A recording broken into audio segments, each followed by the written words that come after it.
Go. Magandang buhay! Ako pala si Ate Donna. Ako naman si Ate Michelle. Ako si Ate Elaine. Kami ang maghahatid sa inyo ng bagong kaalaman na talaga namang inyong papapakinabangan. So, gusto nyo ba ng speaker na hindi kayo gumagastos? Simple lang yan. Tara, simulan na natin.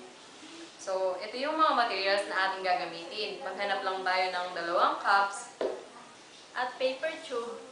Lapis, at kung wala naman kayong cutter, pwede rin naman kutsilyo. Pero paalala lang, ingat sa paggamit ng kutsilyo dahil ito'y nakakasakit at nakakasugat.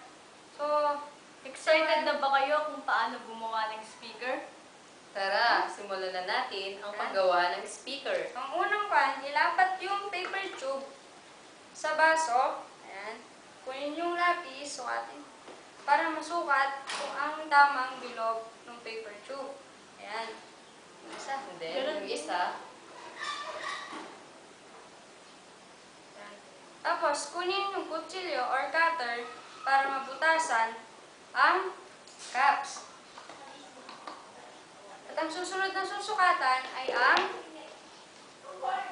Paper tube. Lapatan ng... Ilagay ang cellphone. para masukat kung gaano kahaba ang cellphone.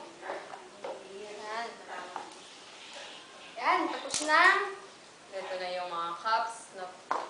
Ayan, tapos na butasan ni ate. Tapos na yung butasan ni ate yung isa. Ayan, butas na silang dalawa.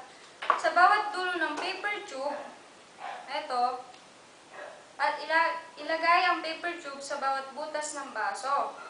Ayan.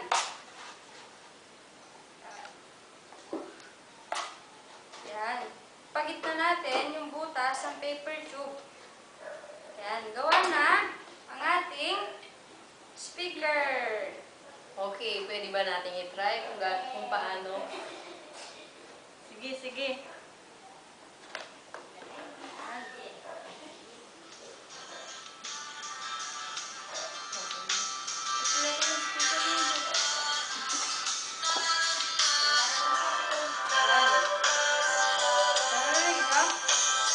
Tapos na.